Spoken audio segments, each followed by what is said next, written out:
Ethan never imagined that a single group chat message could detonate his entire 4-year relationship.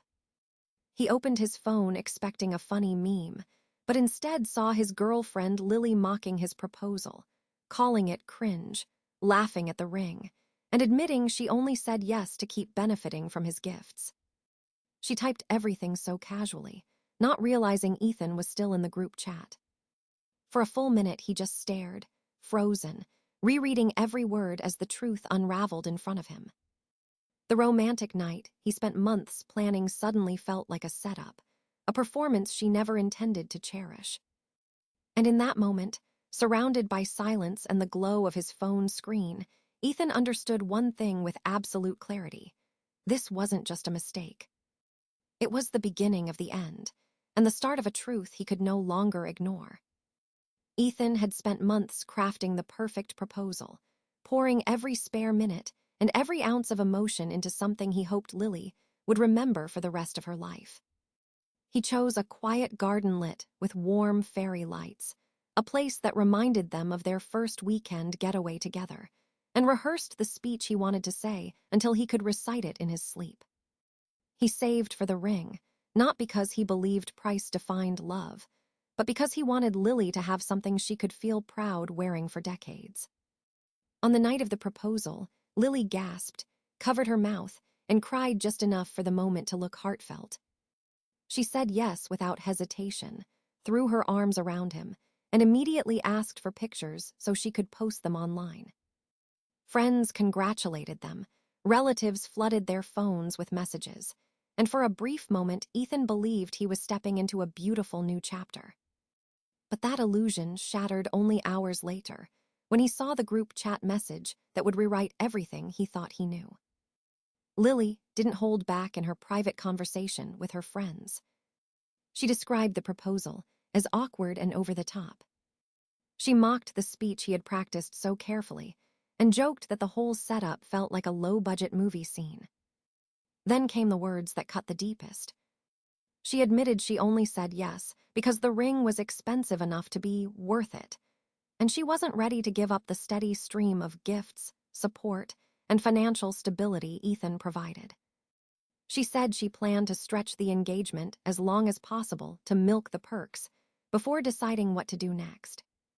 Ethan read those lines repeatedly, feeling his chest tighten as every romantic memory twisted into something bitter. He remembered how she had smiled when he knelt down, how she held his face afterward and told him she loved him more than ever. It all replayed in his mind, but this time the words in the chat were layered over it, exposing a different reality beneath the surface. He realized that while he had been planning a future, she had been calculating a strategy. Every hesitation she'd had suddenly made sense, the vague excuses about not wanting to rush, the way she avoided talking about finances, the way she always lit up more at gifts than at moments of affection.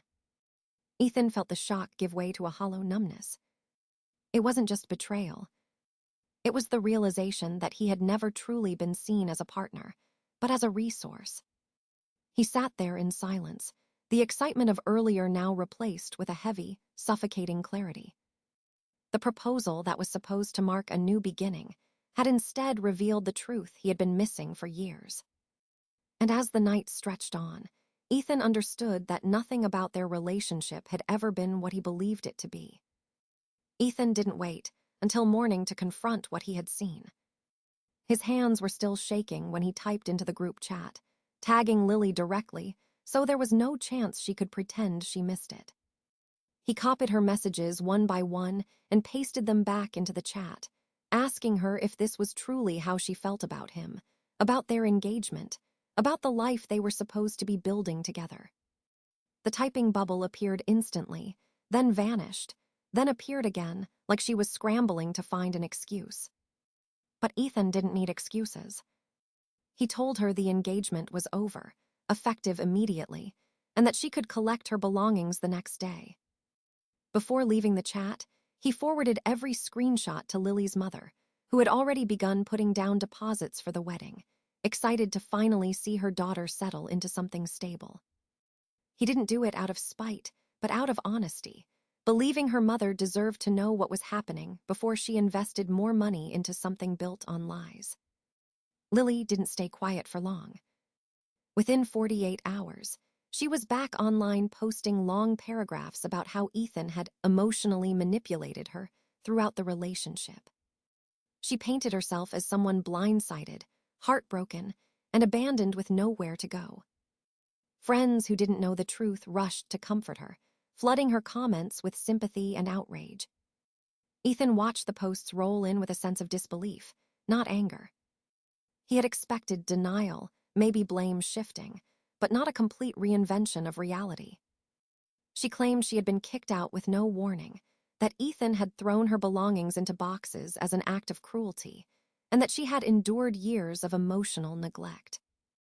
The irony wasn't lost on him. The screenshots told a very different story, one she conveniently left out. Lily escalated everything the moment she realized her online accusations were losing momentum. Instead of backing down, she filed an official lawsuit demanding $50,000 in damages, claiming Ethan had illegally evicted her and caused significant emotional and financial harm. The claim read like fiction. She insisted she had been forced out onto the streets, that Ethan had locked her out without warning, and that all her belongings had been thrown into boxes in an act of spite. She framed the breakup as abrupt and violent, ignoring the days of messages documenting her attempts to manipulate the narrative. Ethan received the notice through certified mail and sat in disbelief as he read page after page of accusations that contradicted reality. But disbelief quickly shifted into clarity. He realized Lily wasn't trying to win the case. She was trying to intimidate him, hoping he would settle out of fear or exhaustion. What she didn't expect was that Ethan had already organized every screenshot, every message, and every receipt since the night the proposal fell apart. The moment the judge entered the courtroom, Lily straightened her posture and slipped into the role she had rehearsed for weeks. She spoke with trembling hands and dramatic pauses, portraying herself as a victim abandoned without warning, forced into emotional turmoil and financial instability. Her attorney echoed her claims, insisting that Ethan's actions were impulsive, cruel, and unlawful. For a brief moment, it almost sounded convincing. Almost. Then Ethan's attorney began presenting the evidence. The first set of exhibits consisted of Lily's own messages, unedited, time-stamped, and irrefutably sincere. The judge read the lines where she mocked the proposal, laughed at the ring, and described her plan to prolong the engagement to milk the perks. Lily shifted uncomfortably, her face tightening as every word she once typed casually now echoed through the silent courtroom. Her attorney attempted to argue context, but the messages spoke for themselves, requiring no interpretation. Next came the screenshots showing Lily fabricating stories about Ethan to her friends, only to contradict herself hours later in private chats. The judge paused more than once, rereading passages with raised eyebrows, clearly noting the inconsistencies. When the messages from Lily's father were introduced, the courtroom atmosphere changed entirely. They revealed a pattern, a long-term mindset of manipulation, calculation, and exploitation. Lily's father, sitting quietly in the back, didn't try to defend her. He only lowered his gaze, as if acknowledging the truth he had avoided for too long. Then came the financial records. Line after line showed Ethan covering expenses Lily claimed she had handled herself. Vacations she insisted she paid for.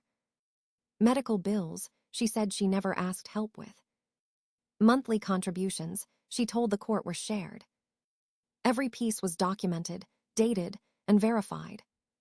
With each page turned, Lily's version of events crumbled further.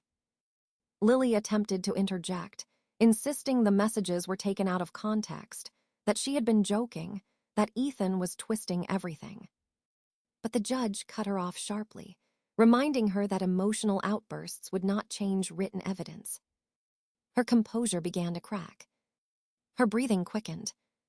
At one point, she slammed her hand onto the table, accusing the court of bias.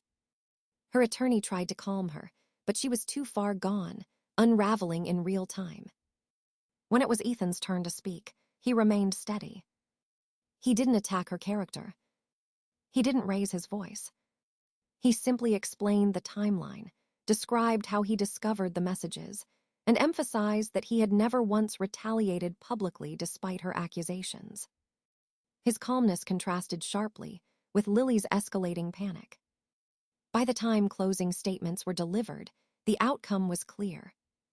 The judge dismissed Lily's lawsuit entirely, declaring her claims unfounded and unsupported by evidence. Worse for her, the judge ruled in Ethan's favor on the counterclaim, ordering Lily to pay $15,000 in damages for malicious prosecution and defamation. The courtroom went silent as the verdict sank in. Lily froze, her face draining of color. Then the reality hit. She erupted, shouting that the system was corrupt, that Ethan had manipulated everyone, that none of this was fair. Security was forced to intervene as she knocked over a chair, screaming that she wouldn't pay a single cent. Her breakdown was recorded by multiple people in the gallery, their phones discreetly angled toward the chaos. Ethan didn't stay to watch the rest. He quietly gathered his documents, thanked his attorney, and stepped out of the courtroom. Behind him, Lily's screams echoed down the hallway, raw, furious, and spiraling out of control. For the first time in months, Ethan walked away with a sense of finality. The truth had been laid bare, and the chapter he once feared had become the very thing that finally set him free. The video of Lily's meltdown in the courtroom spread across social media within hours. Someone in the gallery had recorded nearly the entire scene, from the moment the judge announced the verdict to the instant Lily started screaming and knocking over chairs. Clips circulated on TikTok, Twitter, Instagram, and Reddit, each one amplifying her anger, her accusations, and her complete loss of control. For the first time, people outside Ethan's circle began questioning the picture she had painted online. The comments shifted from sympathy to disbelief, then to criticism. Her followers dropped rapidly, with many calling out the contradictions between her polished posts and her behavior in court. Brand partners cut ties quietly but swiftly, removing her photos from their pages and declining future collaborations. In the quiet months that followed, Ethan often thought back to the night everything unraveled. What once felt like the worst shock of his life now seemed more like a turning point he had desperately needed. He realized that discovering the truth early had spared him from a marriage built on manipulation, resentment, and hidden intentions. Lily continued to blame the world for her downfall, insisting every setback was caused by others rather than her own choices. But Ethan no longer carried the weight of her narrative. He focused on rebuilding himself, strengthening healthy relationships, and choosing peace over chaos. His finances improved, his confidence returned, and the calm he felt in his daily life reminded him how much he had tolerated without noticing. He learned that love cannot survive without respect, and that silence often hides more than words ever could. Looking back, he understood something simple but powerful. Sometimes the moment that shatters you is the same moment that saves you. And sometimes the biggest blessing comes disguised as a single accidental message in a forgotten group chat.